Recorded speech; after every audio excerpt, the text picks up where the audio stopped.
Hey guys, what's going on? Time for a little Jays talk. Just wanted to recap the first spring training game with the Blue Jays and the Yankees and give my thoughts and a couple of observations. Now, I only watched about 7 innings of the game because my wife took back custody of the TV after that point, and by that point, most of the guys I was really interested in watching were out of the game anyways, and I'd kind of seen what I wanted to see.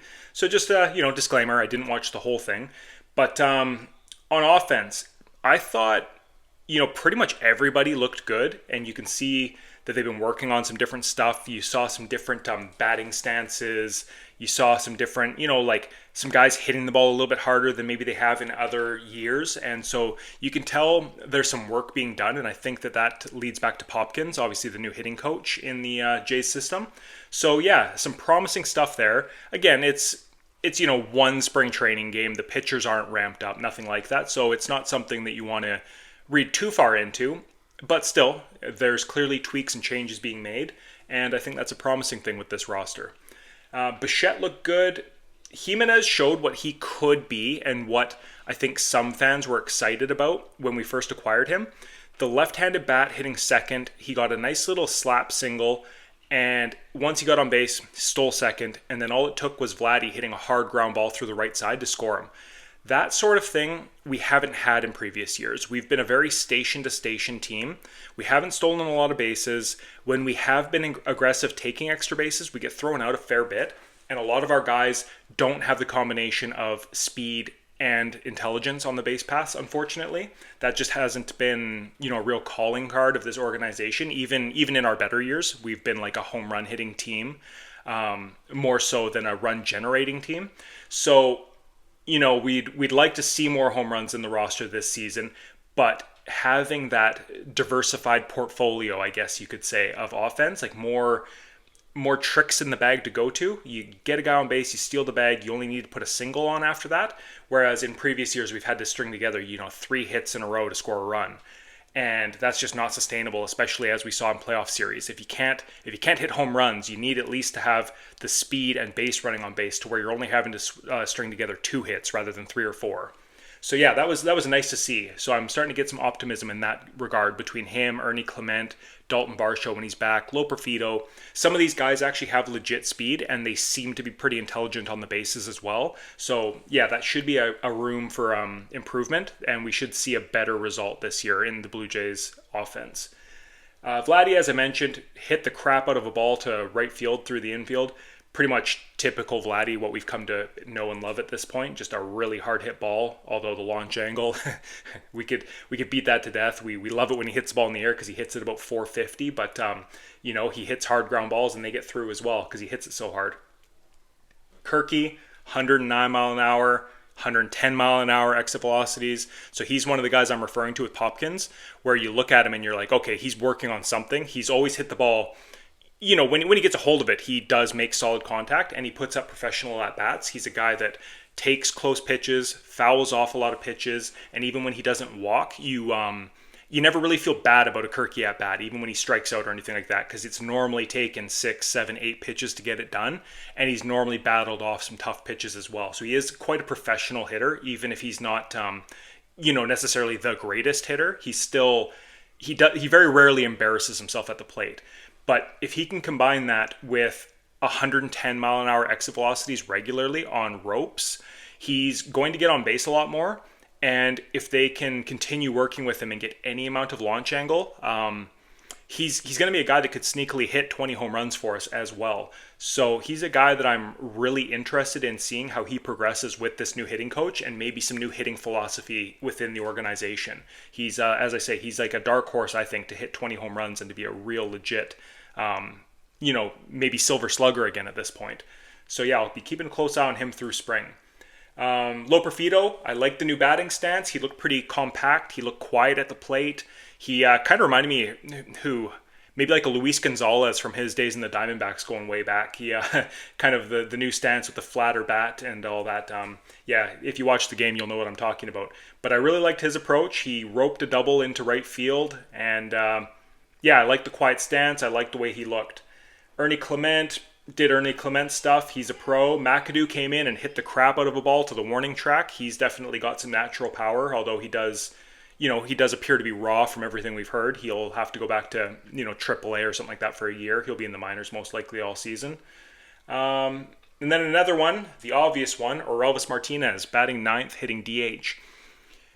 I think most people grasped it.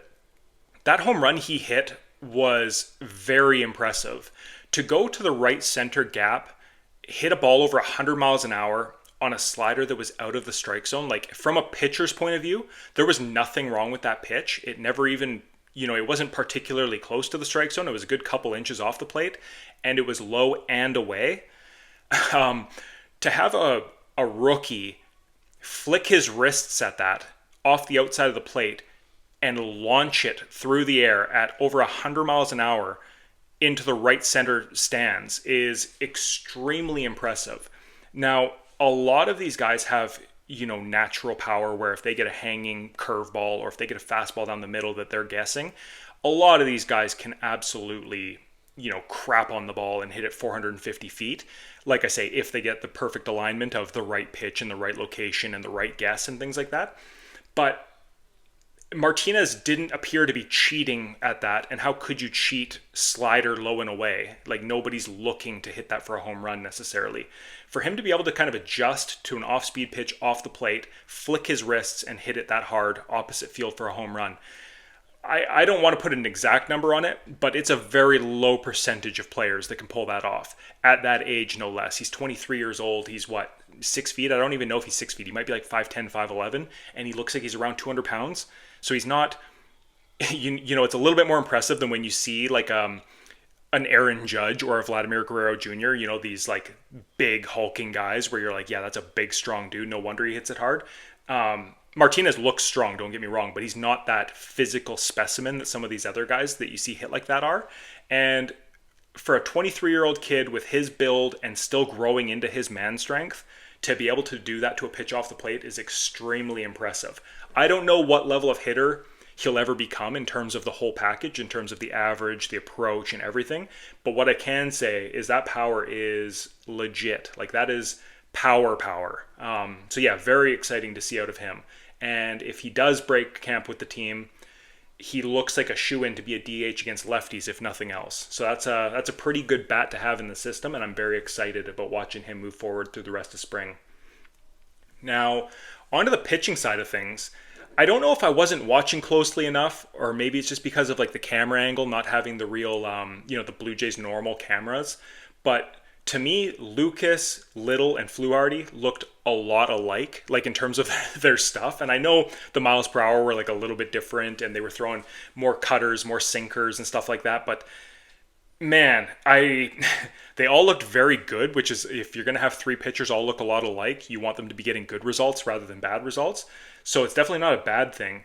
But, I think whoever wins that, they're all clearly going to be a very similar role. I know they started Lucas and gave him 2 innings. I don't know if he ever projects to be anything more than a 1-inning guy, like in the major leagues at least. But, yeah, they all look... How do I put this without sounding like I'm being offensive towards them? They all look a little bit Ryan Yarbrough-ish, and if you look back through Ryan Yarbrough's career, he's never been dominant. He's definitely not a power pitcher. He's not going to strike out a ton of guys, but he's very good. He's just kind of like Kirky on the offensive side. It's like he puts together professional innings, if that makes sense. And obviously Yarbrough was lights out for us last year in the short sample, but yeah, they're guys that they cut the ball enough, they sink it enough, they mix in the off speed, and they have kind of funky deliveries, and they can just get the job done. So yeah, I wouldn't be excited about having, all 3 of them on my team at any point in time, but it's nice to know that you've got 3 guys there that all look like competent lefties for us moving forward. And I'm excited to see which one of them separates himself. I would have to think that Little has the inside track there just based on last season. But Lucas and Fluharty both look like guys that you could definitely see making an impact by the end of the year. Zach Pop looked all right. He got a little bit wild, but all in all, the sinker looked good. His velocity looked good. I like that he's still working on that cutter. He got a bad strikeout. Who was it that he struck out? Maybe I can find it real quick here. I bet if I look through the order, I'll be able to remember. Dom Smith, I think. Yeah, I'm pretty sure that's who it was. And you could tell Smith swung through a cutter that was up and into him, and he missed it by a good like 4 inches.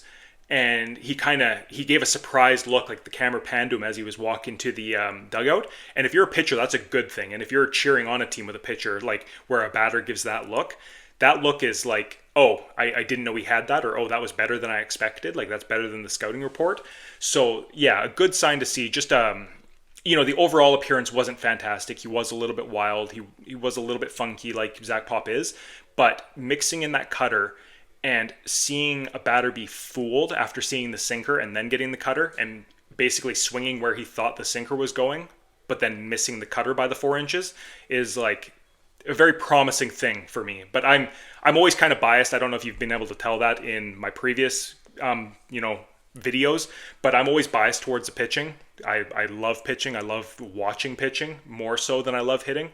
So yeah, when I see something like that where a guy's thrown a wrinkle into his game last year and he's continued to work on it and he gets a terrible swing and the guy looks like a shock in his face, that really excites me.